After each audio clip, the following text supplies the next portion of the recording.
Bonjour, bienvenue dans ma bibliothèque. Nous sommes à Montréal le 11 novembre 2013. Mon nom est Bruno Lalonde. Alors aujourd'hui, je vous parle, je vous entretiens de la journée que nous avons passée hier. Nous nous sommes baladés du côté de cette région qu'on appelle Cœur du Québec. Nous avons été rendre visite à ce libraire, Steve Saint-Germain, qui tient une librairie à Saint-Hyacinthe. Et une ou deux fois par année, je me rends le saluer, Steve Saint-Germain. Et on trouve dans sa librairie beaucoup de bons livres. Des livres rares, des livres soldés également. Et j'y ai acheté quelques livres. Bon, je les ai mis dans un instant.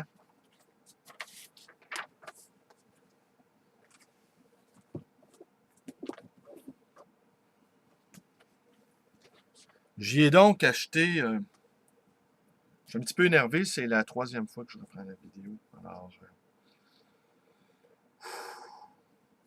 Alors j'y ai donc acheté. Et en plus, j'ai horreur de me répéter. Imaginez donc. Puis déjà, je suis parti pour vous dire des choses que j'avais pas l'intention de vous dire et les choses que je vous avais dites dans une vidéo précédente où le son a été interrompu. Eh bien, ces paroles-là se sont envolées. Alors, de quoi je vous parlais donc?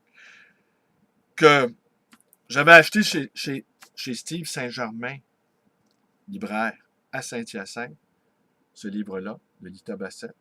Lita Bassett est une théologienne protestante, spécialiste de Maître Eckhart, l'un des théologiens de la théologie négative. Moins, c'est plus. On élimine ce que Dieu n'est pas. Dieu n'est pas omnipuissant. Dieu n'est pas omniscient. Dieu n'est pas, Dieu n'est pas, Dieu n'est pas, Dieu n'est pas. Et on retire, on retire, on retire, on retire. Et à la fin, on est devant l'indicible. L'être, en fait, ce qui reste d'être, après un tel dépouillement, est bien confronté au mystère. Et le mystère, on ne peut pas en dire grand-chose. Mais on peut le... Ce mystère-là peut avoir beaucoup d'importance dans notre vie. On peut lui faire une petite place. Alors, ce que Dieu n'est pas, dit Bassett, l'art sans le capitalisme, l'art sans le capitalisme, c'est un texte écrit par François Hers, publié aux éditions Les Presses du Réel, qui ont publié, entre autres, les œuvres complètes de Charles Fourier, les œuvres de Brissette, qui était le maître à penser de Marcel Duchamp, et Edvard Munch, les écrits. Alors, je ne peux pas aller chez Steve Saint-Germain, dans sa librairie, et ne pas rapporter des livres. Un petit mot sur Steve. Steve est libraire déjà depuis pas mal d'années. C'est encore un jeune homme. Il n'a pas la quarantaine. Et nous avons tous deux un même client, Philippe, qui est devenu aujourd'hui, depuis quelques années, un jeune homme aussi, Philippe, qui est devenu un prof de littérature à l'université. Et chaque fois que Philippe me rend visite, eh bien, toujours un plaisir de discuter avec lui, parce que c'est un véritable amoureux des livres. Alors, j'imagine que ses étudiants doivent beaucoup l'aimer. C'est un homme passionné et généreux. Alors, il me racontait, ce n'est pas un secret ici que de trahir ce qu'il m'a raconté, que Steve avait été en quelque sorte un mentor pour lui. Philippe étant de la même région que Steve, et Steve avait eu une importance dans sa vie, qui lui avait donné le goût des lettres. Et je rappelais ce fait à Steve, combien c'est important. On se demandait comment allait Philippe, hier lors de ma visite, et je rappelais à Steve à quel point il avait eu un rôle important dans le processus intellectuel de Steve, de Philippe. Et là, de Philippe de me dire, ouais, mais le maître a dépassé l'élève. Je dis, non, c'est pas important, ça. L'important, c'est de faire naître des vocations. C'est d'amener des gens à devenir des amoureux. Ça, c'est plus important être un maître de passion qu'un maître de savoir. Pour ma part, je me méfie toujours des maîtres, quels qu'ils soient. Les maîtres intellectuels, les maîtres spirituels, les gourous de la finance, les experts de tout poil, je m'en méfie beaucoup. Et d'autant plus que je ne... Dans le cas des maîtres intellectuels, parce que bon, les gourous de la finance, j'en fréquente pas, mais les maîtres intellectuels qui peuvent m'arriver de côtoyer, je suis toujours curieux de savoir comment ils vivent. Et avant de leur accorder la confiance, je veux savoir comment ils se débrouillent avec leur propre vie. Je ne peux pas faire abstraction de leur pensée ou de leur démarche intellectuelle d'avec leur propre vie. Je suis toujours horrifié quand j'apprends que tel prof d'université, par exemple, s'envoie en l'air avec ses étudiants. Ça, après ça, j'ai de la misère à lire ses livres. J'aurais pas dû savoir ça. C'est pour ça que je vous dirais que je n'aime que les auteurs éloignés de ma propre vie. Je suis pas obligé de savoir ce qui se passe.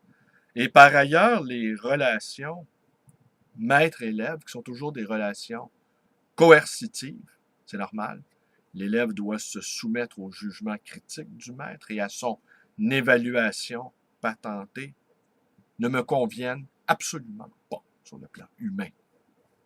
Je ne souhaite pas être un maître et je ne souhaite pas en avoir un dans ma vie. Et de toute façon, mes maîtres à moi, ils sont là ici derrière vous. Oui, derrière moi. Et donc, Steve a été cet éveilleur. Et ça, être un éveilleur, c'est être un maître de liberté. Voilà ce qui m'enchante. De donner le goût aux gens de s'avancer dans le monde des idées ou dans le monde de la littérature ou de la poésie, d'ouvrir la porte. Et après ça, envolez-vous, lecteurs. Après, nous nous sommes rendus à Durham Sud, sur la route 116, visiter une galerie d'art tenue par Mélanie Poirier. Et le nom de sa galerie, c'est MP pour Mélanie Poirier. Très art. Très art. Voyez le jeu de mots? Très art, très art. Le lieu est enchanteur. La galerie en elle-même est une pure merveille. D'ingéniosité, les installations, l'éclairage, tout est à point. C'est un lieu où on a tout de suite envie d'aller parcourir les nombreuses pièces où sont exposés toutes sortes d'artistes. C'est très éclectique.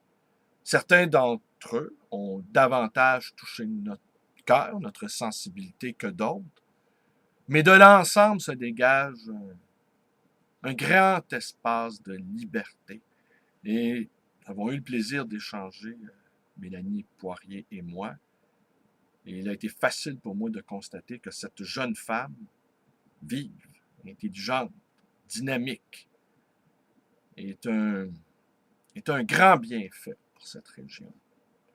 Est aussi une grande passeur pour les artistes qu'elle expose dans sa librairie. Là. Oui, parce que je tiens son livre entre les mains. Dans sa galerie. J'ai beaucoup, beaucoup aimé ça. Et à l'instar de Steve, j'ai bien l'intention de lui rendre visite une ou deux fois dans l'année. Et visiblement, cette femme est passionnée. Elle aussi, c'est une jeune femme. Et c'est un plaisir de voir les jeunes personnes qui échappent à la sinistrose ambiante et qui décident d'apporter de la beauté au monde. N'est-ce pas notre ami commun, à Luc, Mathieu et moi, Dostoïevski, qui disait « La beauté sauvera le monde ». Nous le pensons. Et quand ces gens-là, comme Mélanie ou Steve, peuvent faire éclore de la beauté dans les lieux les plus improbables, c'est une pure merveille. Alors, j'ai été heureux. Je vais vous reparler, d'ailleurs, je vous montre son livre aussi. Je me suis procuré son livre, son premier livre, qui est illustré par elle. Le titre, c'est L'art d'oser, Mélanie Poirier, mise à nu. Et c'est écrit aussi en collaboration avec Alexis Lapointe, qui décidément m'a rendu visite il y a quelques jours à ma librairie. J'ai eu le plaisir de lui serrer la main et de le rencontrer. Un ami Facebook, qui tout à coup s'est incarné comme ça sous mes yeux. Il n'y a pas que du mauvais dans les réseaux sociaux.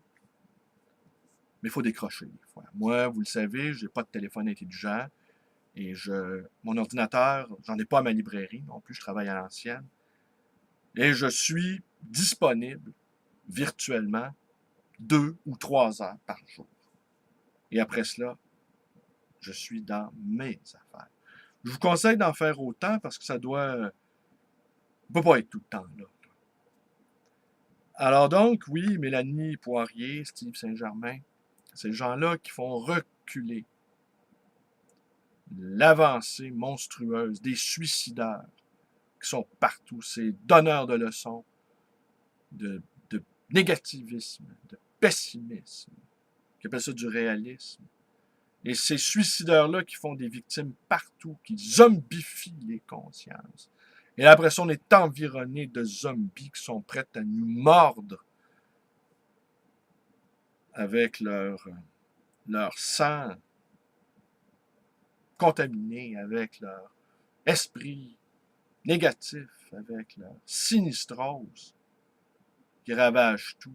Il faut se tenir loin de ces gens-là.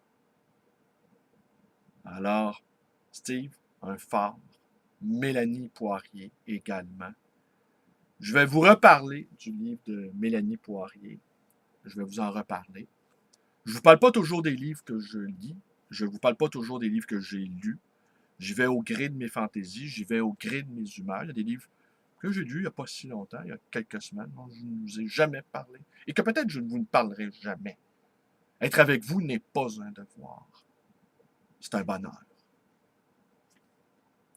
La petite école, là, c'est terminé. On n'est pas obligé de lire des choses qui ne nous plaisent pas. Moi, je ne lis jamais des choses qui ne me plaisent pas. Jamais. Jamais, jamais, jamais, jamais, jamais, jamais. Elles doivent me plaire au niveau de l'écriture. Les idées, ça, c'est un autre paire de manches. L'écriture, oui. Je ne lirai pas un livre de quelqu'un qui écrit très mal et qui défend les mêmes idées que moi. Ça ne m'intéresse pas. Par contre, je vais lire un livre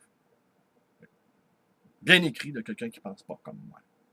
Lui va avoir mon oreille. Alors, je vous remercie d'être avec moi. Mes vidéos vous plaisent. Abonnez-vous à ma chaîne.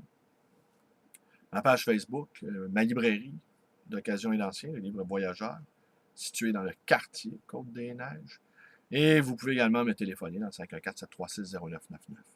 Merci et bonne journée en espérant, cette fois-ci, que je n'ai pas à recommencer. Parce que toutes les choses que je viens de vous dire, eh bien, je ne les ai pas dit dans la vidéo précédente. Et je ne les ai pas dit dans l'autre vidéo précédente. C'est lassant. C'est fatigant. Et j'ai beaucoup de choses à faire aujourd'hui. Merci. Portez-vous bien.